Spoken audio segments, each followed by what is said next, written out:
अध्याय 11 सफलतापूर्वक मूर्ख बनाया गया। रॉबर्ट, जो फेलिक्स को उसके बेबाक फोन कॉल के लिए डांटने ही वाला था, उसने अपनी सीट पर समुद्र तट पर सूट पहने और आराम से देखा। इस छवि में उनके कठोर चेहरे के भाव को नगण्य कर दिया गया। बदमाश, कल ये क्या समानता कर दी कि मेरे साथ नारी से पेश होकर मुझे फोन किया। मुझे सच पता है कि पिछले साल जब तुम यहाँ थे तो एक बार भी मेरे हालचाल बैच के लिए फोन नहीं किया। उन्होंने अपनी बेल्ट को धीरे से छूते हुए कहा, तो आगे बढ़ो और सब कुछ उगल दो। क्या तुमने होटल को जला दिया या अपना पूरा बजट ही मौज मस्ती में खर्च कर दिया? अपने दादा की चेतावनी तकनीक को देखने के बाद फेलिक्स की बात नहीं हुई कि वह बुलबुल करे। दादाजी, इस बार आपने मुझे गलत उदाहरण दिया था क्योंकि मुझे आपकी बहुत याद आई थी और मैं चाहता था कि आप यहाँ 15 दिन तक साथ रहें। उसने उससे खतरनाक गले और फूल भरी आंखों से रोया दिया। मेरे आसपास के समुद्र तट और नौकर हैं जो मेरे अध्ययन में जोर से बोलने की हिम्मत नहीं करते। मैं यहाँ आने के बाद से ही अकेला महसूस कर रहा हूँ। मैं पिछले एक साल में आपको कई बार कॉल करना चाहता था, लेकिन मुझे पता है कि आप अपने दोस्तों के साथ मौज मस्ती में अपना समय बिताना चाहते हैं। मैं बस आपको नहीं करना चाहता था। उन्होंने एक अत्याधुनिक क्लासिक फोटोग्राफर का निधन कर दिया। दादा रॉबर्ट ने अपने पॉट की लाल आंखों को देखा और डिजाइन से कहा, ठीक है, नाटक बंद करो। मैंने अपने युवा दिनों में दिमाग के साथ व्यापार साम्राज्य पर शासन नहीं किया था कि पवित्र बक्सा पर विश्वास कर लूं। वह अपने पोर्ट्स के गले से अलग हुआ और फेलिक्स के कंधे पर अपना हथियार रख दिया और खतरनाक डोले डोले में कहा, चलो सच बताओ कि तुम मुझे यहाँ क्यों बुला रहे हो। जहां तक स्टार बुकर्स की बात है, इसे अपने पास ही दिखाया है। मुझे पूरा विश्वास है कि तुम इस द्वीप को पारिवारिक मामलों से लेकर दूर रहने के लिए चुनते हो। फेलिक्स को पता चला कि उसकी योजना बुरी तरह विफल हो रही है, क्योंकि वह अपने परदादा की प्रतिभा को भूल गया था। अकेले ही परिवार के व्यवसाय को इस हद तक सीमित कर दिया था कि वह एक साम्राज्य बन गया था। उसके तूफान किसी जादू की तरह खत्म हो गए और वे गंभीर हो गए। उसने फुसफुसाते हुए कहा, दादाजी, जब हम होटल पर निकले तो मैं तुम्हें अकेले में बताऊंगा, बस यही बात मेरे भरोसेमंद पर है।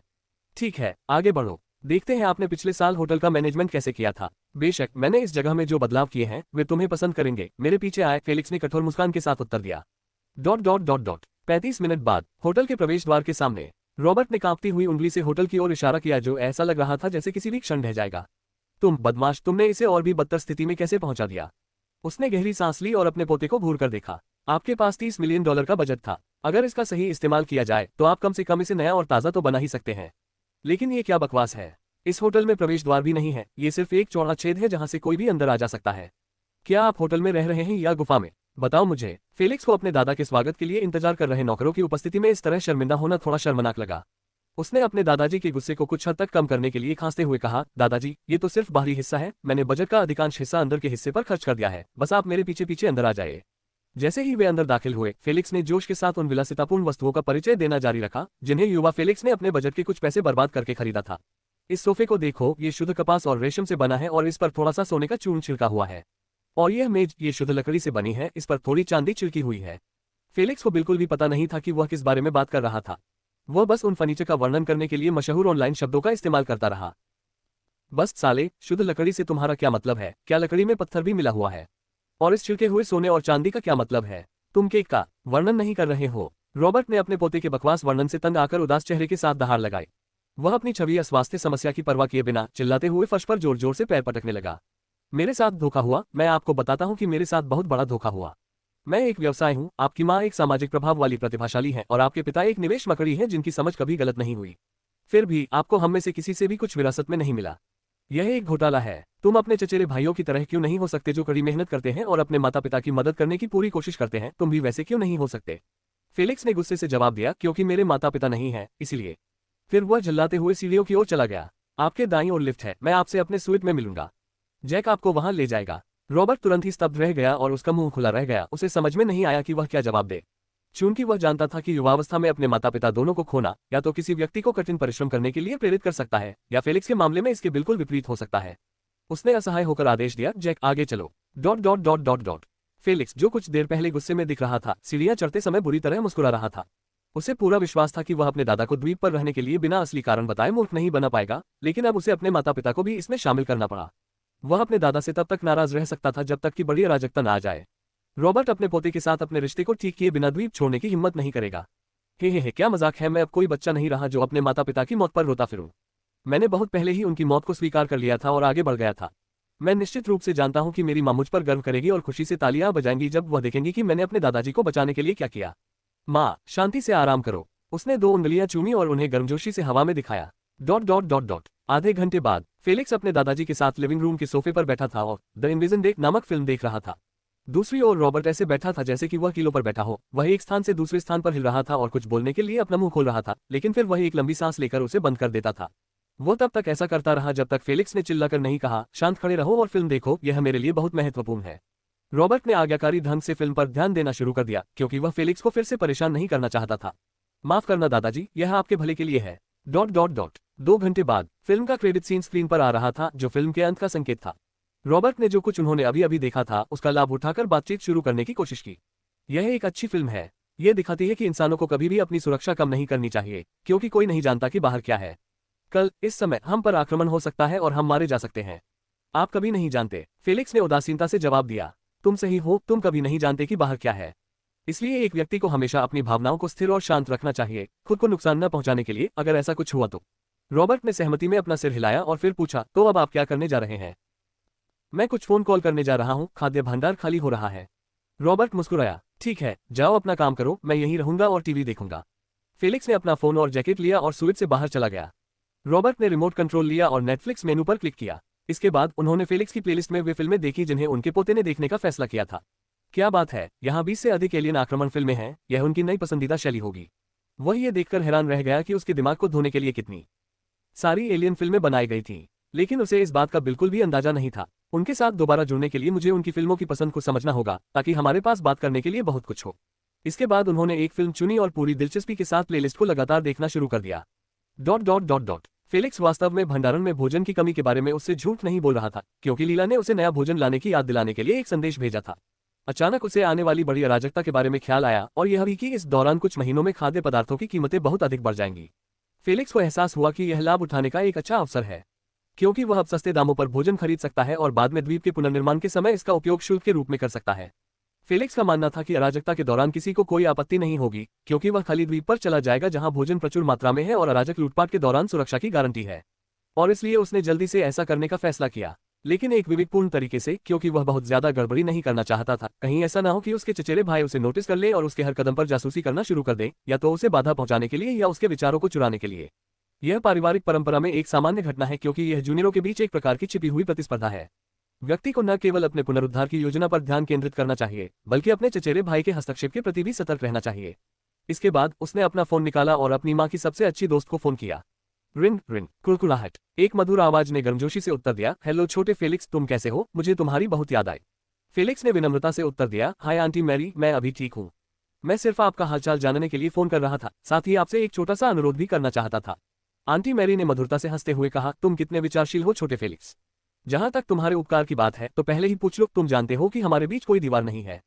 फेलिक्स ने तुरंत सीधा चेहरा बनाकर झूठ बोला, आंटी मैरी, मुझे लगता है कि मुझे अपने पिता से निवेश की समझ विरासत में मिली है। अब वे बड़ी मात्रा में भोजन खरीदने के लिए झुंझुनी कर रहे हैं। मुझे नहीं पता क्यों, लेकिन मुझे अपने पिता के उपहार पर भरोसा है। उन्होंने जल्दी से कहा, और अगर मेरा निवेश सफल नहीं भी हुआ तो भी मुझे कुछ नहीं खोना है, क्योंकि यह सिर्फ कुछ $1 मिलियन का भोजन है। बच्चे, तुम मुझसे झूठ तो नहीं बोल रहे हो? तुम्हें पता है कि तुम्हारे पिता की निवेश संबंधी समझ कभी गलत नहीं थी, एक बार भी नहीं। अगर तुमने दावा किया कि तुम्हारी समझ भी उनके जैसी ही है, तो मैं जोखिम उठाऊंगा और तुम जिस भी जगह अपना पैसा लगाओगे उसमें निवेश करूंगा। मेरा विश्वास करो चाची, मैं आपसे झूठ नहीं बोल रहा हूं या धोखा नहीं दे रहा हूं, क्योंकि ऐसा करने से मुझे कुछ भी नहीं मिलेगा। ठीक है, मुझे बताओ कि तुम्हें कितना खाना चाहिए और किस तरह का। मुझे $2 मिलियन का राशन चाहिए, गेहूं, चावल, बीन्स। बाकी सब आप जानते ही हैं। इन्हें चुपके से भेजने की कोशिश करें, क्योंकि मैं अपने चचेरे भाइयों को सतर्क नहीं करना चाहता। ठीक है, ये समझो कि काम हो गया। अब से 3 दिन बाद तुम्हें नाव से सामान मिल जाएगा। मैं भी कुछ लाख का खाना खरीदूंगा। उसने धीरे से कहा, अगर तुम सचमुच अपने पिता की तरह समझदार हो तो यह एक बड़ा लाभ होगा, लेकिन अगर यह सिर्फ एक सामान्य अनुमान था तो यह सिर्फ कुछ लाख का नुकसान है, कोई गंभीर बात नहीं है। धन्यवाद आंटी, आप बहुत अच्छी हैं। मैं अभी आपके बैंक खाते में भुगतान भेज दूंगा। आपकी शाम मंगलमय हो। अलविदा छोटे फेलिक्स, मेरे साथ संपर्क में रहना। इसके बाद फेलिक्स ने फोन करके $26 मिलियन में $2 मिलियन की संपत्ति बेच दी, जो युवा फेलिक्स ने पिछले साल विलासिता की संपत्ति को तोड़कर $4 मिलियन की संपत्ति बेच दी थी। अध्याय 12। और इस तरह ये शुरू हुआ। भोजन की स्थिति से निपटने के बाद फेलिक्स ने लीला को एक संदेश भेजा, जिसमें उसे शिपमेंट का विवरण समझाया गया तथा उसे आदेश दिया कि जब शिपमेंट पहुंचे तो वह उसका ध्यान रखे। 2 घंटे बाद फेलिक्स और उसके दादा औपचारिक सूट पहने हुए बॉलरूम की ओर चले गए, जहां भोज आयोजित किया जा रहा था। शास्त्रीय गीत बजाए जा रहे थे तथा नौकर चाकर, अंगरक्षक और नौकरानियां सभी आनंद ले रहे थे, नाच रहे थे, हंस रहे थे और दुख के साथ शराब की जगह जूस पी रहे थे। रॉबर्ट द्वीप पर आने के बाद से ही लगातार शिकायत करता रहा कि उसे ठीक से शराब नहीं मिल रही है, लेकिन फेलिक्स बहरा बनने का नाटक करता रहा।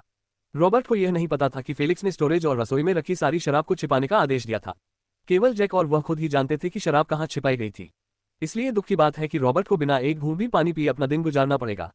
इसके बाद भोज अच्छे ढंग से समाप्त हो गया और सभी लोग अपने अपने काम पर लौट गए। फेलिक्स अपने कमरे में वापस चला गया, जबकि उसके दादाजी उसके पीछे पीछे फेस कैम का उपयोग करते हुए अपने दोस्तों से बात कर रहे थे, जो बार में अपने जीवन का सबसे अच्छा समय बिता रहे थे, जबकि वह फेलिक्स के बेहतर महसूस करने तक यहीं रुके रहे। हाँ बाल्डी, तुम तो उसी तरह दिख रहे हो जैसे तुमने अपने हृदय रोग के बारे में सुना था। फोन पर एक उपहासपूर्ण आवाज सुनाई दी। तुम्हें क्या पता, मैं अपने पोते के साथ यहाँ अपने जीवन का सबसे अच्छा समय बिता रहा हूँ। हम अभी एक पार्टी में थे और कल मैं धूप सेंकने के लिए समुद्र तट पर जाऊंगा।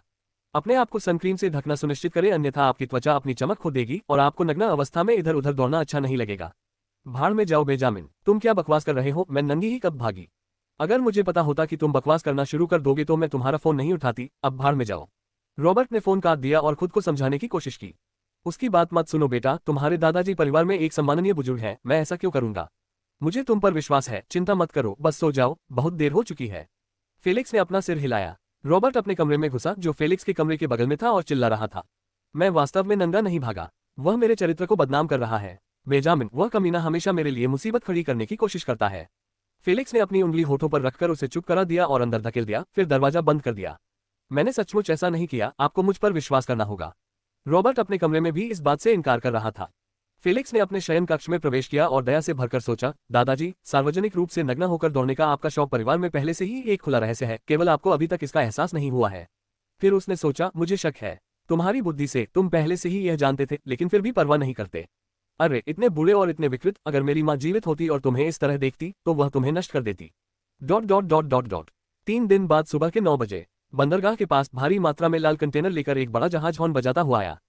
फेलिक्स लैला के साथ गोदी के पास खड़ा था। उसके दादाजी उसके साथ नहीं आए क्योंकि उन्होंने कल रात 5 से अधिक फिल्में देख ली थीं और वे बहुत थक गए थे, इसलिए फेलिक्स ने उन्हें शांति से सोने के लिए छोड़ दिया।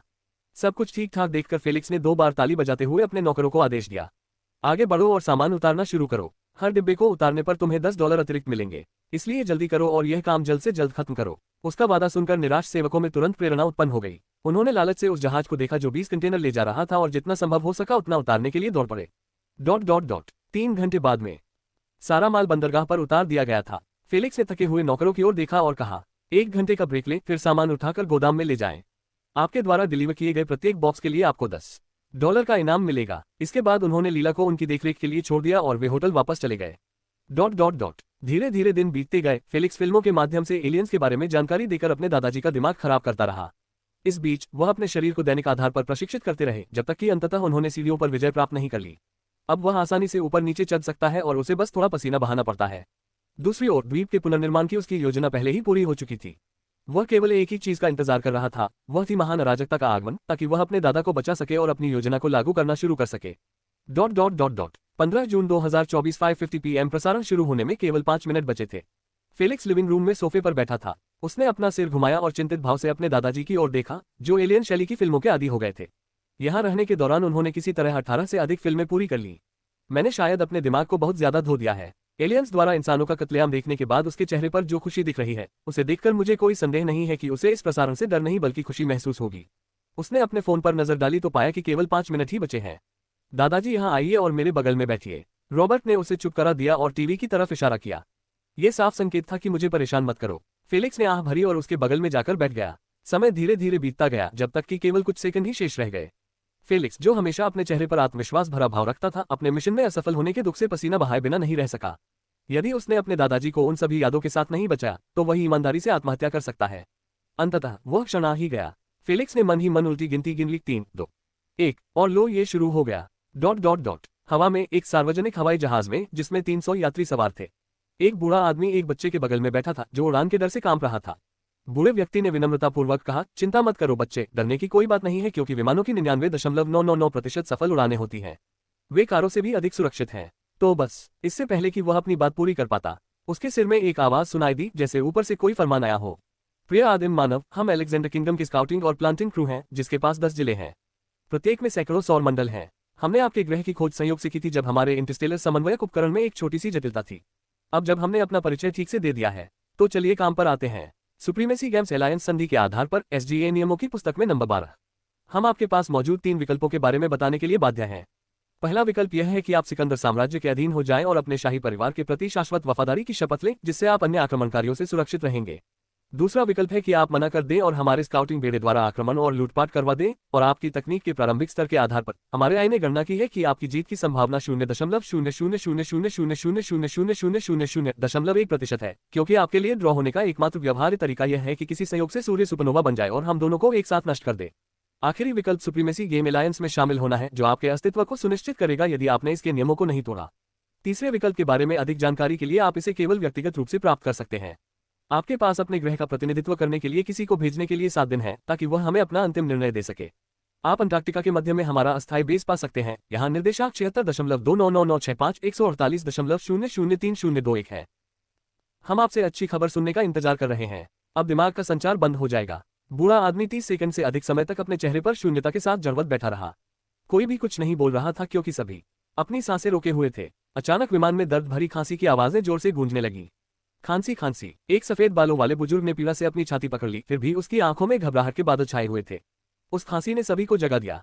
ठीक उसी समय जब वे ट्रांसमिशन के बारे में पूछना चाहते थे, उनके विमान और एक अन्य विमान के बीच अचानक हुई टक्कर से वे सभी टुकड़े टुकड़े हो गए तथा आकाश से आग और खून की वर्षा होने लगी। ... एक सुनहरे बालों वाला आदमी शांत भाव से देशी संगीत सुनते हुए ट्रैक पर गाड़ी चला रहा था। फिर भी अचानक कहीं से एक खालीपन ने उस पर हमला कर दिया।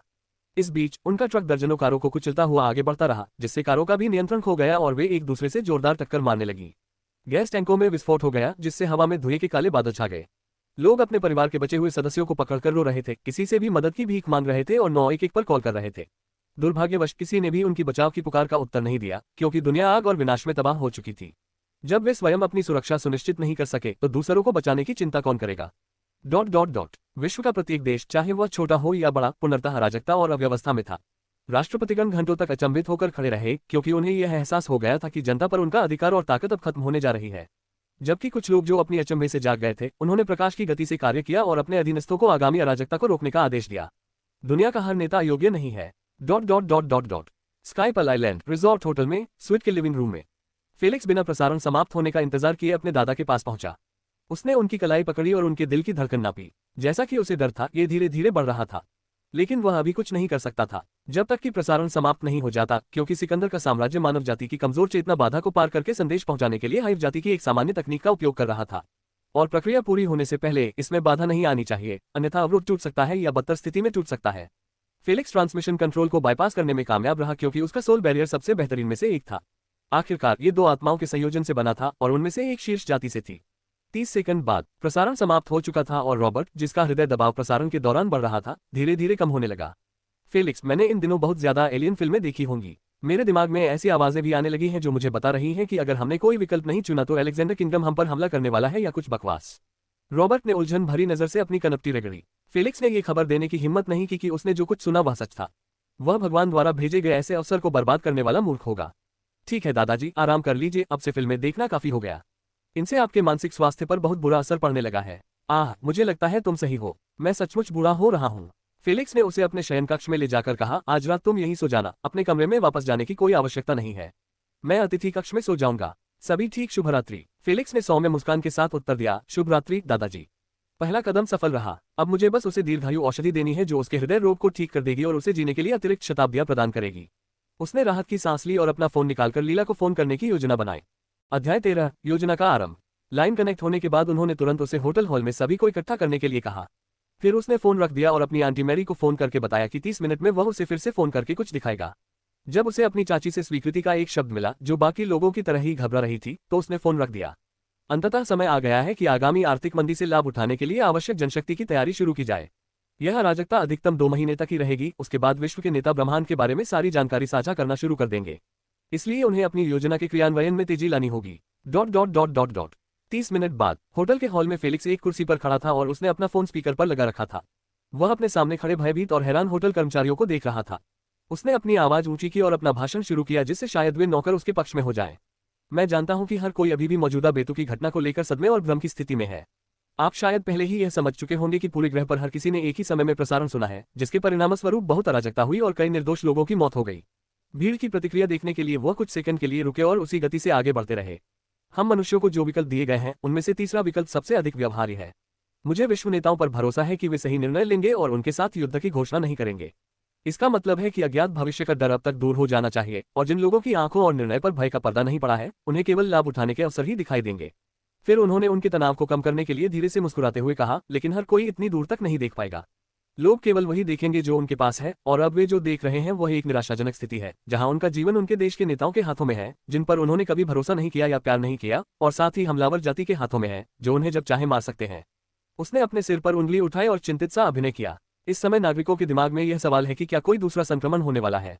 क्या होगा यदि मैं उस समय गाड़ी चला रहा था जब ये संक्रमण आया, तो क्या मैं मर नहीं जाऊंगा? उन्होंने अपना अभिनय रोक दिया और आत्मविश्वास भरी मुस्कान के साथ अपना भाषण जारी रखा। इसलिए वे भोजन और पानी जैसी बुनियादी जरूरतों को खरीद लेंगे या लूट लेंगे और अपने घरों में तब तक छिपे रहेंगे जब तक कि स्थिति के बारे में जानकारी उनके सामने स्पष्ट न हो जाए। इससे एक बहुत बड़ा आर्थिक बदलाव आएगा, क्योंकि पूरी दुनिया में हर आम आदमी केवल जीवित रहने के लिए भोजन की मात्रा के बारे में सोचेगा, इसलिए वे अपना सारा पैसा और कीमती गहने इस पर खर्च कर देंगे। इसके परिणामस्वरूप विलासिता की वस्तुओं की कीमतें तेजी से गिरेंगी, क्योंकि बाजार उनसे भर जाएगा। यह उन कई अवसरों में से एक है जिसका उल्लेख मैंने किया है। और भी अवसर आएगा। अब केवल एक ही प्रश्न बचा है, क्या आप लोग मेरे साथ मिलकर उन्हें एक साथ बनाने जा रहे हैं, या क्षणिक निर्णय विफल होने के कारण इसे छोड़ दिया गया? उन्होंने अपने भाषण का समापन एक ऐसे प्रश्न के साथ किया जिससे उनके भाग्य का निर्णय हो सका। जिन सेवकों ने फेलिक्स की बातें सुनी वे हौंकने लगे, क्योंकि उनकी आंखों से धीरे धीरे भ्रम दूर हो रहा था और उसकी जगह जोश आ गया। बेहतर भविष्य के लिए जोश, अपनी स्थिति सुविधाओं के लिए जोश। कोई भी व्यक्ति हमेशा के लिए नौकर या सहायक नहीं रहना चाहता था। हर कोई अमीर बनना चाहता था और 1% शामिल होना चाहता था।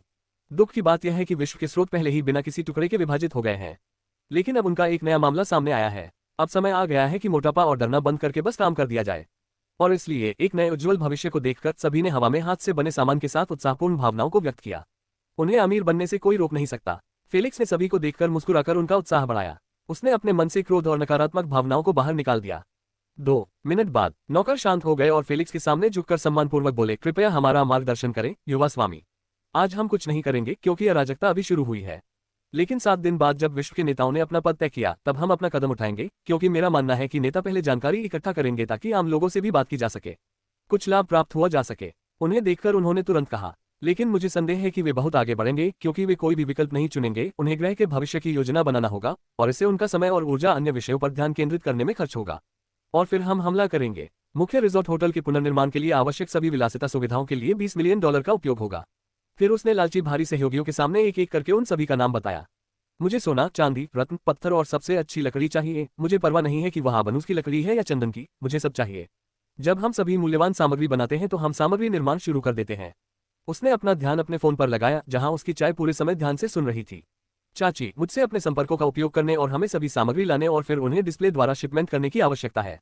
मुझे भारी मात्रा में मानव शक्ति, सहायक, शिल्पकार, वास्तुशिल्प इंजीनियर, प्रबंधक, डॉक्टर, हवाई अड्डा विशेषज्ञ, सभी प्रतिभाओं की भी आवश्यकता होगी। उनका वादा करो कि वे गंदगी से दूर एक सुरक्षित द्वीप पर चले जाएंगे, जहां भोजन प्रचुर मात्रा में है में और मुफ्त होगा। लेकिन ऐसा है तो हम तभी रहेंगे जब हमारा सामान सुरक्षित रहेगा, ठीक है? उसने ये देखने के लिए पूछा कि वह उसके निर्देशों को क्या समझती है। एटल मैरी ने उत्तर देते हुए याद किया, छोटी फेलिक्स, प्यारी माँ को तुम पर गर्व होगा जब वह देखेगी कि तुम क्या हो गए हो। फिर वह दृढ़ निश्चय से बोली, मुझे यकीन है कि मेरा काम गुप्त रहेगा, किसी को पता नहीं चलेगा। जितना कम पैसा होगा उतना ही ज्यादा फायदा होगा। नौकरों को पता चला कि उनके स्वर में खतरनाक की झलक थी। संभवतः वह उन्हें सूचना न देने के लिए कह रही थी। वे वैसे भी ऐसा नहीं करने वाले थे यदि फेलिक्स अकेला ही आगे बढ़ता है और सभी मूल्यवान आदिवासियों को वंचित करने का प्रयास करता है। नौकरियां हो गई क्योंकि उन्हें ढूंढना उनके लिए संभव नहीं था। वे या तो उन्हें छिपकर चोरी कर लेते थे या फिर उस जानकारी को अपने स्टाफ कर्मियों को बेच देते थे जो जैसा ही काम करना चाहते थे। लेकिन अब जब उन्होंने साझा किया तो इसका मतलब ये था कि वे सभी एक साथ थे। उन्हें आने वाले शिपमेंट का हिस्सा मिलेगा और जो कोई भी अपने हक की चीज के लिए लालच करेगा उसे नजरअंदाज नहीं किया जाएगा।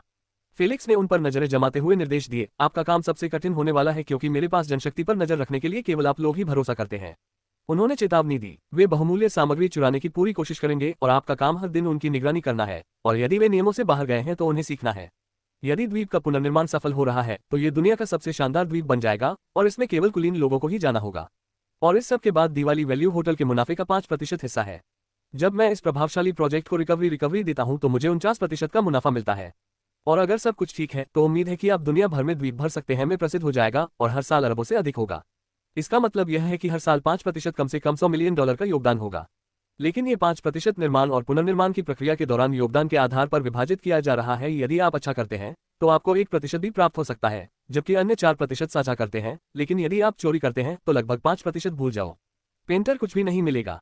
फिर उन्होंने कोल्ड स्वर में कहा, मैं तुम्हें तीरंदाज सामाजिक स्थिति से बाहर का रास्ता दे दिया हूं, इसलिए मुझे निराश करने या मेरी मित्रता को धोखा देने की सलाह मत देना। बस अभी के लिए थोड़ा आराम करो, देर हो रही है। हम कल विस्तार से बात करेंगे। उसने अपने मुंह को हाथ से बढ़ाते हुए जम्हाई ली और उन्हें माफ कर दिया। शुभ रात्रि। नौकर, अंगरक्षक और दासियां उन्हें दी गई सारी जानकारी के साथ कुछ देर तक एक जगह रह रहे हैं। फिर एक एक करके उन्होंने फेलिक्स की ओर से झुककर प्रार्थना की और एक स्वर में कहा, धन्यवाद युवा गुरु और शुभ रात्रि। स्वीट के लिविंग रूम में, तुमने अच्छा किया छोटे फेलिक्स। विवाह योजना शायद दोषरहित न हो क्योंकि हमेशा कुछ बुरे लोग या खामियां होती हैं, लेकिन कम से कम ये काम करता है। उन्हें अपनी योजना में शामिल करके और उनके साथ कुछ लाभ साझा करके उन्हें ये दिया। मुझे लगता है कि वे आपके लिए नहीं बल्कि अपने लिए काम करने जा रहे हैं। जब शिपमेंट आएगा तो इससे उनका लालच काफी कम हो जाएगा क्योंकि कोई भी खुद से चोरी नहीं करेगा। फेलिक्स ने उत्तर देते हुए कहा, आप मुझे बहुत से श्रेय देते हैं। ये तो बस एक सामान्य योजना है, इसके बारे में भी कुछ सोचा जा सकता है। अपनी चाची कैट की महिमा का इंतजार किए बिना ही उन्होंने गंभीर स्वर में अपनी बात दी। आंटी, आप संदेश के बारे में क्या सोचती हैं? उसकी चाची ने उत्तर दिया, भयानक भारी आवाज। मुझे नहीं पता, ये बहुत अचानक हुआ। हम बस अपने बचपन में शांति से रह रहे थे, लेकिन किसी को भी उम्मीद नहीं थी कि यह बिना किसी चेतावनी के। हर कोई आश्चर्यचकित था। मुझे विश्वास है कि आपके परिवार के सदस्य हैं। बोर्ड के भविष्य के लिए अपनी योजना को उजागर करने के लिए एक आपातकालीन बैठक की जाएगी। उन्होंने निराश होकर कहा, दुर्भाग्य से यह विकल्प है। जब तक अंटार्कटिका में रहने वाले जीवों के बारे में कोई जानकारी सामने नहीं आए, भविष्य के लिए कोई भी योजना निरर्थक है। चिंता मत करो, मेरी इंद्रियां मुझे बता रही हैं कि यह ग्रह पृथ्वी के लिए एक बहुत बड़ा अवसर है। मेरा मानना है कि अगर हम ब्रह्मांड के बारे में एलियंस के ज्ञान को स्थापित करने में सफल हो गए और अपनी तरह का इंटरस्टेलर स्थापित करना शुरू कर दिया, तो ये सभी समस्याएं हल हो जाएंगी। उद्धरण चिन्ह। अंतिम मैरी केवल अपने शब्दों पर विश्वास कर सकती है और उम्मीद है कि सब कुछ वैसा ही होगा जैसा उसने दावा किया था। अध्याय 14, योजना की रूपरेखा। ठीक है, हमारी गारंटी। मैं अब कल सोने जा रहा हूँ। मैं आपको योजना के बारे में अंतिम रूप देने के लिए फोन करता हूँ। शुभ रात्रि प्रिय, मैं आपके फोन का इंतजार करूंगा। फेलिक्स ने गुड नाइट कहा और फोन रखा। फिर वह अपने दादाजी को देखने के लिए अपनी पेटी में चली गई, साथ ही लाइब्रेरी से अपना पजामा भी ले आए। आपके दादाजी की हॉट मोशन सर्जरी और ये देखने के बाद कि वह अभी भी स्थिर है, उन्होंने अपना पायजामा पहनावा और अतिथि कक्ष में सोना बंद कर दिया। अगली सुबह 10 बजे फेलिक्स उठा और हमेशा की तरह अपनी स्वतंत्रता का ध्यान रखने के लिए नौकर की ओर चला गया। लेकिन इस बार वह अपने दादाजी को शौचालय की कुर्सी पर बैठाया और अपने फोन पर समाचार देखा। ये दृश्य देखकर फेलिक्स का दिल धड़क उठा क्योंकि उसे लगा कि उसके दादा का रक्तचाप बढ़ जाएगा जब वह द्वीप के बाहर हो रही अराजकता और आपदाओं को देखेगा। फेलिक्स पास आया और चुपचाप पूछा, दादाजी आप यहाँ क्या देख रहे हैं? ओह, बस एक खबर है कि कैसे सभी ने कल रात मेरे जैसे ही प्रसारण को सुना। ये वास्तव में एक ब्रह्मांड नहीं था। वास्तव में पृथ्वी में एक अन्य जाति की खोज की गई थी और यह अभी तक भयावह हुई थी। फिर फेलिक्स की ओर से मुंह ने पूछा, बेटा कल तुमने मुझे क्यों बुलाया? ऐसा लगता है कि तुमने हुक्मनामा भी सुना था, लेकिन तुमने ऐसा व्यवहार किया ही नहीं। फेलिक्स ने उसे परेशान भाव से देखा। ये सूरज उगलने के लिए कैसे था बोर्ड? अगर मैं चमत्कारिक होता हूँ या डरता हूँ तो सबूत पता चल जाता है कि यह असली बात थी। मुझे नहीं पता था कि बैकअप करोगे, दाग डर से या टूटा हुआ से। मैं बस बताता हूँ कि तुम घायल हो जाओ, प्रतिक्रिया करो, हृदय रक्त के तेज बहाव से आने वाले दबाव को झेलने में मुश्किल महसूस होगी। उसने अपना सिर हिलाया और कहा, मैं कोई जोखिम नहीं लेना चाहता था और यहाँ आपको सभी से अलग अलग लोगों के बारे में समाचार प्रकाशित करना चाहिए। मैंने उन लोगों के बारे में समाचार प्रकाशित किया है। स्थिति आपकी जैसी ही थी और जब प्रवेश समाप्त हुआ तो वे मक्खियों की तरह थे, मर गए। फेलिक्स का कारण रॉबर्ट स्कॉट से मुस्कुराया क्योंकि उसे भी ऐसा ही लगा। धन्यवाद बेटा, मैं तुम्हारे विचार की पहचान करता हूँ, लेकिन सुरक्षाली चिंता करने की बर्बादी नहीं है। एलियन पर आक्रमण का क्या मतलब है? मैंने पहले ही 20 से ज्यादा फिल्में देखी हैं और उनमें से हर एक में इंसानों ने जीत हासिल की है। उन्होंने फेलिक्स को 2 शैतान दिखाए और कहा, और मुझे विश्वास है कि हम इसमें भी जीतेंगे। अचानक उसने अपने पिछवाड़े को डांट और बोला, अब साधक का दरवाजा बंद कर लो, हवा से मेरे पिछवाड़े पर झुर्रियां पड़ रही हैं। फेलिक्स ने चेहरे पर आधी मुस्कान के साथ उनकी बात मान ली। जब उन्होंने सुना कि उनके दादाजी को विश्वास था कि युद्ध में मनुष्य विजयी होता है, तो उन्हें एहसास हुआ कि उन्होंने अपना दिमाग बहुत ज्यादा झोंक दिया था। दुर्भाग्य से फेलिक्स के क्रेन में यह बात एक मजाक की तरह लगी क्योंकि वह जानता था कि सबसे मूल्यवान हथियार था परमाणु बम। बाहरी मानव साम्राज्यों की नजर में खिलौने थे। एक सस्ता पुराना उपकरण पूरी तरह से प्रभावी हो सकता है और उसे बेकार सामान में बदला जा सकता है। जो भी हो, जब तक वह खतरे में नहीं है जो उसे विचारक 2 बनाता है। इसके बाद वह एक दोस्त के कमरे में चला गया। होटल के कैफेटेरिया में फेलिक्स लील और जैक के निर्देशन को दे रही थी जो अपने बगल में बैठी थी। साथ ही उसकी चाय भी फेस कैम का उपयोग कर रही थी और ध्यान से फेलिक्स की बातें सुन रही थी। टीम द्वीप आपके बाहर से संभव हो सके सामूहिक संसाधन प्राप्त करने की प्रक्रिया को समर्थन देंगे क्योंकि यह केवल हम ही नहीं है जो दूर की सोचेंगे। पिता की तरह कई प्रतिभाशाली लोग हैं जहां पास आकर्षक लाभ की भावना थी। वे जुआ चुनौती के लिए केवल उन इंद्रियों पर भरोसा है, ज्ञान पर नहीं। इसलिए ये देखने की दौड़ है कि और कौन से अधिक जानकारी जमा की जा सकती है जब तक कि नेताओं द्वारा जानकारी जारी नहीं की जाती। वह सामान की चुस्की लेने के लिए रुका और सामान से बोला, मैं यहाँ एक भविष्यवाणी करता हूँ और कहता हूँ कि 1 महीने से 3 महीने में अनिश्चित शांत हो जाएगा। इसलिए मैं स्थिर रहूंगा और तब तक स्थिर रहूंगा जब तक मेरे $20 मिलियन खत्म नहीं हो जाएंगे। काश परिवार ने कर्ज लेने से मना नहीं किया और केवल उनके बताए गए बजट का ही उपयोग किया। मैंने 50 मिलियन से अधिक खर्च कर दिए। धोखाधड़ी निषेध के लिए लागू किए गए इस मूर्खतापूर्ण नियम के कारण अधिक लाभ पर वह विश्वास में है। उसकी चाची ने जवाब दिया, ठीक है, जब भी सोर्स सासाइल की बात आती है तो आपको चिंता करने की कोई बात नहीं है। मैं इसी व्यवसाय में पूछताछ जागती हूँ। मैं अपने पैसे से खरीदारी शुरू करने से पहले आपके 20 मिलियन शिपमेंट का ध्यान रखूंगी। ये सब इसलिए ताकि आप उन छोटे बच्चों को बचपन में पा सकें। फेलिक्स ने मन ही मन सोचा, आंटी तुम सब गलत समझो, मैं ही उन्हें परेशान कर रहा था। चित्रा ने तो बस खुद को बचाने के लिए एक हो गए। लेकिन उसने फ्रैंक की यह बात सच नहीं कही, क्योंकि उसे पता था कि वह उसे बचपन से ही बहुत प्यार करती थी और वह अपने बेटों की तरह थी, क्योंकि वह बच गई थी और बच्चा पैदा हुआ था। धन्यवाद अटल, मैं सदैव आप पर विश्वास रखता हूँ। उसने एक और घूंट पिया और अपनी सिर लीला की ओर कुकरकर उसे निर्देशित किया। आप रसद का ध्यान आकर्षित करते हैं। प्रत्येक शिपमेंट के आगमन के समय का विवरण से लेकर एक बॉक्स में कितनी कीमती सामग्री है इसका विवरण तक है। आंकड़े आदर्श संख्या के करीब होने चाहिए, क्योंकि कुछ पत्थर किसी तरह से खो जाएंगे। उसने अपने ऑर्डर को पचाने के लिए रोक दिया, क्योंकि वह उससे परेशान नहीं होना चाहता था। कुछ सेकंड बाद वह आगे बढ़ी। आपका दूसरा मिशन गोदाम प्रबंधकों को नियुक्त करना है। आप उन्हें आने वाले जनशक्ति के समूह में से चुनेंगे। आप नौकरों में से अपने अधीनस्थों के रूप में किसे उपयुक्त मानते हैं ये चुन सकते हैं और उनके प्रत्येक योगदान को चिन्हित कर सकते हैं। उसने अपना सिर जैक की ओर घुमाया, जो उत्सुकता में अपनी सांस रोके हुए उसके निर्देश की प्रतीक्षा कर रहा था। जहां तक तुम्हारा सवाल है जैक, तुम द्वीप की सुरक्षा का ख्याल रखोगे और शिपमेंट को उतारने और उन्हें गोदामों तक पहुंचाने की सुचारू व्यवस्था का ख्याल रखोगे। तुम उन गोदामों की सुरक्षा के लिए मजबूत हथियारबंद लोगों को काम पर रख सकते हो। आंटी राज्यों के बाहर हथियारों की तस्करी का काम संभालेंगी। तुम उन मामलों से निपटने में अपनी सहायता के लिए अधीनस्थों को भी चुन सकते हो। अपने निर्देश समाप्त करने के बाद उन्होंने खुद की ओर इशारा करते हुए कहा, जहां तक मेरी बात है, मैं द्वीप के पुनर्निर्माण का ध्यान रखूंगा। मुझे एक ठोस डिजाइन बनाने के लिए वास्तुशिल्प इंजीनियरों की आवश्यकता होगी जो मुझे प्रभावित कर सके। मैं कारीगरों द्वारा टेबल और कुर्सियों के निर्माण की भी देखरेख करूंगा। सब कुछ ठीक होना चाहिए ताकि हम अधिकतम 2 वर्षों में पूरे द्वीप का पुनर्निर्माण कर सकें। ये कठिन तो होगा, लेकिन असंभव नहीं। फेलिक्स ने रूमाल से अपना मुंह साफ किया और कहा, अभी के लिए यह पूरी योजना है। जैसे जैसे नई जटिलताएं सामने आएंगी हम उसमें बदलाव करेंगे। जाओ अपने अधीनस्थों को चुनो और उन्हें सख्त बनना सिखाओ। हम नहीं चाहते कि बाहरी लोग उन पर हावी हो जाएं। इसके बाद उसने अपना फोन उठाया और यह कहते हुए चला गया, जब मुझे तुम्हारी जरूरत होगी तो मैं तुम्हें फोन करूंगा। स्वीट में टीवी के सामने फेलिक्स और रॉबर्ट अमेरिका में वर्तमान में हो रही अराजकता के बारे में समाचार देख रहे थे। क्या तुमने अपने दोस्तों को बुलाया? उनमें से कोई नहीं मरा? फेलिक्स ने अचानक पूछा। हाँ, कोई नहीं मरा, उसने उदास होकर कहा। दुर्भाग्य से बेंजामिन भी बच गया। उन्होंने मुझे बताया कि जब उसने बहुत ज्यादा शराब पी ली और ट्रांसमिशन सुना तो वह बेहोश हो गया, लेकिन उसके शरीर ने ज्यादा प्रतिक्रिया नहीं की। भाग्यशाली कमीना, हमेशा मेरे अच्छे चरित्र को बदनाम करने के लिए उसे मर जाना चाहिए था। फेलिक्स ने अपने दादाजी के गुस्से को नजरअंदाज करते हुए पूछा, मैं समझता हूँ, यह अच्छी बात है कि वे बच गए। अब परिवार की स्थिति के बारे में क्या उन्होंने आपको इसकी जानकारी देने के लिए फोन किया था? हाँ, उन्होंने आज सुबह मुझे फोन किया। हमने परिवार के एक बुजुर्ग को खो दिया। जब ट्रांसमिशन हुआ तो वह अपने दिल का ऑपरेशन कर रहे थे। उन्होंने मुझे बताया कि मुख्य सर्जन ने ध्यान और स्थिरता की कमी के कारण गलत धमनी काट दी। उन्होंने कुछ देर रुक कर कहा और उन्होंने मुझसे अनुरोध किया कि जब तक उन्हें कोई दूसरा नहीं मिल जाता मैं उनके स्थान पर अस्थायी रूप से काम करने के लिए वापस आ जाऊं। इस बार दादाजी पद से रिटायर मत होइए, बस थोड़ी देर के लिए उसी पद पर बने रहिए वर्तमान गड़बड़ स्थिति के साथ। परिवार को वास्तव में आपकी बुद्धिमानी की जरूरत है। मेरी चापलूसी करना बंद करो बदमाश। तुम चाहते हो कि मैं फिर से वहां तुम्हारा गधा साफ करने के लिए आऊं जब तुम गंदगी करते हो, है ना? रॉबर्ट ने ठहाका लगाया। इस बार नहीं दादाजी, आपको जल्द ही अपनी पोटली की महानता का एहसास होगा और आप देखेंगे कि आपके वंश से होने के कारण मेरे साथ कोई धोखा नहीं हुआ। रॉबर्ट ने फेलिक्स के वादे को नजरअंदाज कर दिया, क्योंकि शेखी बघारना हमेशा से ही उनकी पोटली की सबसे बड़ी प्रतिभा थी। वह सबसे पहले अपने वादों के प्रतिष्ठित थे। जल्द ही उन्होंने टीवी बंद कर दिया, क्योंकि उस पर एकमात्र समाचार भर में लाखों लोगों की मौत के बारे में था और 2 मूर्ख पहले से ही सरल रूप से प्रसारित प्रसारण का विश्लेषण करने की कोशिश कर रहे थे, जिसमें कहा गया था कि दुनिया की नींद टेक दो, या मर जाओ, या गठबंधन में शामिल हो जाओ।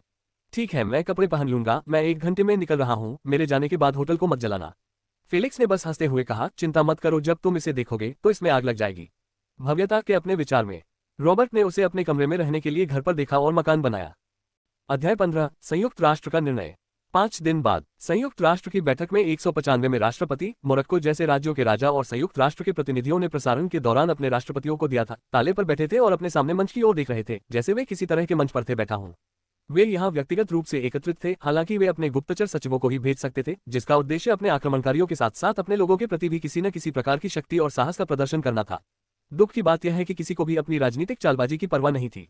वे सिर्फ ये जानना चाहते हैं कि उनका निर्णय क्या है। मोरक्को के राजा ने अपनी सीट के माइक्रोफोन के पास धीरे से कहा, मैंने पहले ही उस क्षेत्र की खोज कर ली थी जो उन्होंने हमें दिया था, और तस्वीरें काफी स्पष्ट थीं, जिसमें एक विशाल जगह या वहां खड़ी दिख रही थी। फिर उन्होंने दबी हुई नाराजगी के साथ पूछा, मेरे पास केवल एक ही सवाल है कि आखिर वे हमारी जानकारी के बिना वहां कैसे पहुंचे?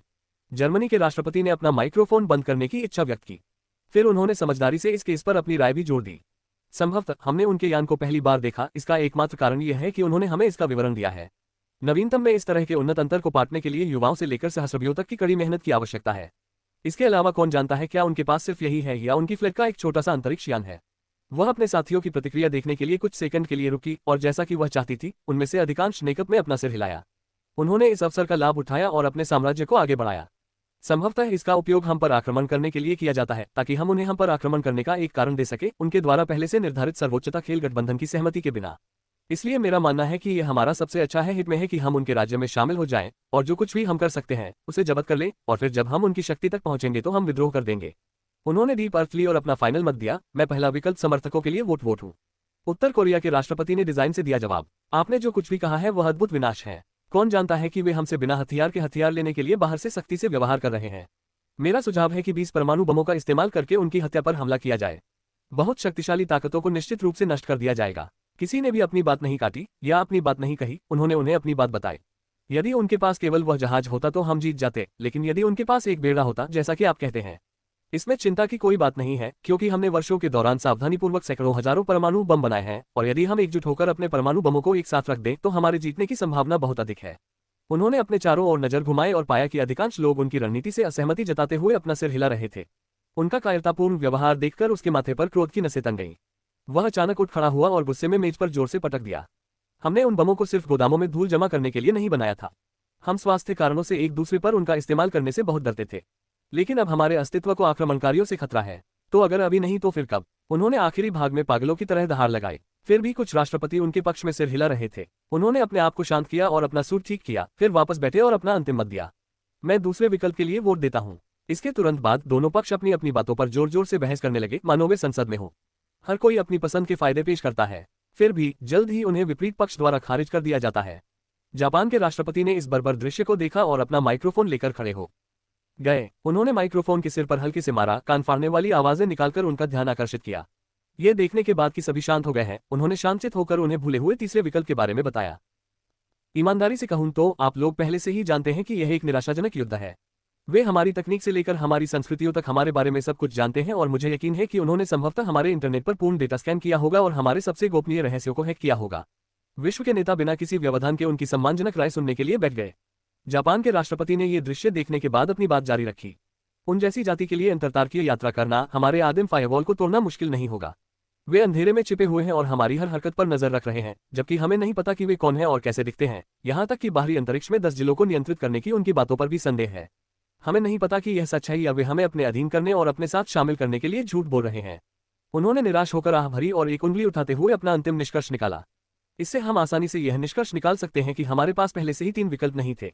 हमारे पास केवल एक ही विकल्प था, और वह था सुप्रीमेसी गेम्स अलायंस में शामिल होना, जिसका वे भी हिस्सा है क्योंकि वे आसानी से हम पर आक्रमण कर सकते थे, लेकिन अलायंस की कुछ संधि के कारण ऐसा नहीं कर पाए। ये केवल एक तथ्य को दर्शाता है, और वही ये कि अलायंस अत्यंत शक्तिशाली है और इसे उकसाया नहीं जा सकता। एक आखिरी बात, चूंकि वे इसका हिस्सा हैं, इसका मतलब ये भी है कि यह पुरस्कार और लाभ देता है जो उनके लिए भी बहुत मुश्किल है। हमारा जिक्र तक न करें। अपनी बात कहने के बाद वह शांत भाव से बैठ गए ताकि वास्तविक मतदान शुरू होने से पहले उन्हें अपनी बात पचाने का मौका मिल सके। प्रवक्ता ने उन्हें इंतजार नहीं कराया और तुरंत उन्हें सूचित कर दिया, अब वोट डालने का समय है। आपके पास ध्यान से सोचने के लिए 30 मिनट है। ध्यान रखें कि हर कोई केवल एक बार ही वोट कर सकता है। जिस विकल्प को सबसे अधिक वोट मिलेंगे उसे लागू किया जाएगा, बस। इतने बड़े पैमाने पर लिए गए निर्णय के लिए आधे घंटे का समय वास्तव में बहुत लंबा नहीं था, लेकिन इस स्थिति में समय उनका सहयोगी नहीं था। 30 मिनट बाद प्रवक्ता ने अपने हाथ में पकड़े कार्ड से अंतिम परिणाम पढ़ा। आपके वोट डाले जा चुके हैं और उनकी गिनती हो चुकी है। अंतिम परिणाम है 25 देशों के वोटों की गिनती के साथ पहली पसंद, 34 देशों के वोटों की गिनती के साथ दूसरी पसंद, और अंत में 130 देशों के वोटों की गिनती के साथ तीसरी पसंद। मतदान से बचे हुए अंतिम 6 देश। यह आधिकारिक तौर पर निर्णय लिया गया है कि ग्रह पृथ्वी गठबंधन में शामिल हो जाएगा। टकराना। प्रवक्ता की गड़गड़ाहट की ध्वनि ने अंतिम निर्णय को चिन्हित कर दिया। बैठक हॉल में जोरदार ताली की आवाज गूंज रही थी, क्योंकि राष्ट्रपति जश्न मना रहे थे ताकि उन पागलों के साथ युद्ध करने पर नरसंहार से बचा जा सके। अमेरिका के राष्ट्रपति ने जश्न मना रहे विश्व नेताओं को एक अतिरिक्त सुझाव दिया। मैं सुझाव देता हूं कि हमारे प्रतिनिधि के रूप में प्रवक्ता को हमारे निर्णय की घोषणा करने के लिए भेजा जाए तथा एलियंस की गहन स्तर पर जांच की जाए। यदि वे उतने शक्तिशाली नहीं थे जितना हमने अनुमान लगाया था, तो हम प्रवक्ता को दूसरा विकल्प चुनने का पूरा अधिकार दे सकते हैं। अधिकांश नेताओं ने सहमति में सिर हिलाया, क्योंकि उन्हें यह उचित लगा, और इसलिए उस अतप्रभ प्रवक्ता को, जो पूरी स्थिति से बेपरवाही से निपट रहा था, बलि का बकरा बनाने और अपना निर्णय घोषित करने का निर्णय लिया गया। ... अंटार्कटिका के मध्य में एक विशाल जहाज, जिसकी ऊंचाई प्रसिद्ध बुर्ज खलीफा के बराबर थी तथा जो 20 फुटबॉल स्टेडियमों को समा सकने के लिए पर्याप्त चौड़ा था, बर्फ में ऐसे डूब गया जैसे वह हमेशा से वहां था। एक सैन्य हरा हेलीकॉप्टर धीरे से अंतरिक्ष यान के पास उतरा। कुछ ही देर बाद भालू जैसे मोटे कपड़े पहने एक व्यक्ति हेलीकॉप्टर से बाहर आया और कदम दर कदम उस अंतरिक्ष यान की ओर बढ़ा जिसमें न तो खिड़कियां थी और न ही प्रवेश द्वार। यह एक विशेष काले मिश्र धातु से ढका हुआ था, जो पृथ्वी पर पहले कभी नहीं देखा गया था, जिससे पूरा जहाज एक सोए हुए जानवर जैसा लग रहा था। ठंड या डर से कांपते हुए उस आदमी ने मन ही मन सोचा, मैं यहाँ क्या कर रहा हूँ, क्या वे किसी को भी नहीं भेज सकते थे? मैंने किसका अपमान किया है जो मुझे ये सब सहना पड़ रहा है? उसने अपना सिर उठाया और ऊपर देखा, फिर भी वह जहाज का ऊपरी हिस्सा नहीं देख सका। अगर यह सिर्फ स्काउटिंग टीम का जहाज था तो उनकी सेना के जहाज उल्का के आकार के होंगे। अगर हम लड़े तो हम कैसे जीतेंगे? अचानक उसके चिंतन में बाधा पड़ी जब सीढ़ियों की एक श्रृंखला उसके पैरों के पास से गुजरी और एक छोटे से खुले दरवाजे की ओर ले गई। जब उसने हिलती हुई सीढ़ियां देखी तो उसने सोचा, हमारे मॉल में भी ऐसी ही सीढ़ियां होती हैं, शायद उनमें इतना अंतर नहीं है। दुर्भाग्यवश जैसे ही उसने सीढ़ियों पर कदम रखा, पलक झपकते ही उसने स्वयं को जहाज के अंदर पाया। मैंने जो कहा उसकी परवाह मत करो। उसने जहाज के अंदर की ओर पैनी निगाहों से देखना शुरू किया। फिर भी उसे कुछ भी दिखाई नहीं दिया क्योंकि मिश्र धातु के कारण सब कुछ अंधकार में था। जैसे ही वह सोचने लगा कि उसे क्या करना चाहिए, अचानक मिश्र धातु के अंतराल से एक एक करके रोशनी जलने लगी, जिससे जहाज धीरे धीरे रोशन हो गया। उसे अपनी आंखें बंद करनी पड़ी क्योंकि अचानक आई चमक उसके लिए सहन करना कठिन हो गया था। 30 सेकंड बाद उसकी पलकें कांपने लगी क्योंकि उसने धीरे धीरे अपनी आंखें खोलने की कोशिश की। फिर भी अपने सामने 1 मीटर की दूरी पर खड़े 3 लोगों को देखकर वह तुरंत डर गया। बीच में बैठा व्यक्ति मुस्कुराया और अजीब सी भाषा में बोला, जिसका बाद में किसी तरह उसके कंधे ने अनुवाद कर दिया। मेरे दोस्त, आपका स्वागत है। हमने आप लोगों द्वारा किसी को भेजे जाने का काफी समय तक इंतजार किया। कम से कम मुझे उम्मीद है कि आप हमारे लिए कुछ अच्छी खबर लेकर आए होंगे। प्रवक्ता को उम्मीद थी कि वे हरे रंग की छोटी छोटी चीजें देखेंगे, जिनके दिमाग बड़े होंगे या जिनकी आंखें बिना भौहों वाली होंगी, लेकिन उन्हें ये जानकर आश्चर्य हुआ कि वे भी उन्हीं की तरह इंसान थे, बस उनमें कुछ मामूली अंतर था, जैसे कि उनके कंधों से निकली हुई कुंडलित सींग। ये और भी अच्छी बात है, केवल मनुष्य ही एक दूसरे को समझ सकते हैं, इससे हमारी बातचीत सुचारू रूप से चलेगी। उनके राजनीतिक व्यक्तित्व को उभरने और अपनी भावनाओं पर नियंत्रण पाने में ज्यादा समय नहीं लगा। पृथ्वी के बाहर से आए प्रिय आगंतुकों, मैं आपका हमारे विनम्र गृह पर स्वागत करता हूँ। उसने अपने हाथों को सिर के ऊपर उठाकर शांति के संकेत देते हुए सम्मानपूर्वक सिर झुकाया। उसे नहीं पता कि उनकी संस्कृति क्या थी, इसलिए उसने बस यह मूर्खतापूर्ण संयोजन किया। तीनों आक्रमणकारियों ने उसे आश्चर्य से देखा क्योंकि वे पृथ्वीवासियों की वर्तमान संस्कृति के बारे में जो कुछ भी पढ़ सकते थे वह उन्होंने पहले ही पढ़ लिया था, जबकि जो बातें वे नहीं जानते थे एआई ने उन्हें उनकी याद दिला दी। और अभी एआई का कहना है कि उसे कोई अंदाजा नहीं है कि उसके कार्यों का क्या मतलब था। बीच में बैठा व्यक्ति बोलता रहा जबकि बाकी 2 लोग चुपचाप बगल से देखते रहे। औपचारिकता की कोई आवश्यकता नहीं है, हम सभी उस महान मानव जाति का हिस्सा हैं जो संपूर्ण आकाशगंगा पर शासन करती है। प्रवक्ता ने ये सुनते ही मुंह में पानी भर लिया। पूरी आकाशगंगा? क्या बकवास है। तो फिर वहां कितने मनुष्य हैं? कुछ खरब या फिर क्वाड्रिलियन? वह कांपती आवाज में बोला। ठीक है, हम सभी मानव जाति का हिस्सा हैं। इसलिए मुझे उम्मीद है कि आप हमें सुप्रीमेसी गेम्स अलायंस के बारे में जरूरी जानकारी दे पाएंगे, नहीं तो हम गलत फैसला ले लेंगे। उन्होंने उसकी ओर छिपी हुई चमक के साथ देखा और ठंडे स्वर में पूछा, तो तुम्हारा मतलब है कि हमारे साथ शामिल होकर तुम एक गलत निर्णय ले रहे हो? उदाहरण के तौर पर आपकी ओर से उनमें से एक ने बुरा व्यवहार करते हुए कहा, मैं हूं, हम यहाँ शांति से आए हैं और हमने पुराने आधार पर काम किया है, आपकी संस्कृति और स्वतंत्र इच्छा का सम्मान किया है, और आप हमारे साथ ऐसा व्यवहार करते हैं। प्रचारक नहीं था क्योंकि उनके शब्दों के आधार पर उनके सिद्धांतों को तुरंत समझ लिया गया था। उसे मालूम है कि अगर वह ठोस रूप से असफल रहा, वे उस मनोवैज्ञानिक नैतिक कारण पर विश्वास करके बिना किसी जानवर पर आक्रमण करेंगे या उन्हें घुटने टेकने पर मजबूर करेंगे। कमजोर हो या न हो, ये हमला करने का एक कारण तो था ही। मेरे प्रिय विज्ञापन, आपने मुझे गलत समझा। मेरा वास्तविक मतलब ये था कि जिस गठबंधन का आपका राज्य हिस्सा है, उसकी जाति के बारे में जानकारी में हम आपकी महानता और ताकत के बारे में अधिक समझ सकते हैं, ताकि हम आपकी महानता को समझ सकें। युद्ध की घोषणा करने का मूर्खतापूर्ण निर्णय न लें। व्याख्याता की चापलूसी करने की क्षमता, जिसने वर्तमान स्थिति में पहुंच में मदद की, ने मध्य में आक्रमणकारी के रूप में भी अपना प्रभाव दिखाया। जब उसे पता चला कि वह एक कठिन समस्या से समाधान नहीं ढूंढ रहा है, तो उसने उसे अपना व्यक्तित्व अपना लिया। बेशक सब कुछ देखने के बाद ही पता चला कि आप पृथ्वीवासी आकाशगंगा में सबसे कमजोर समूह हो।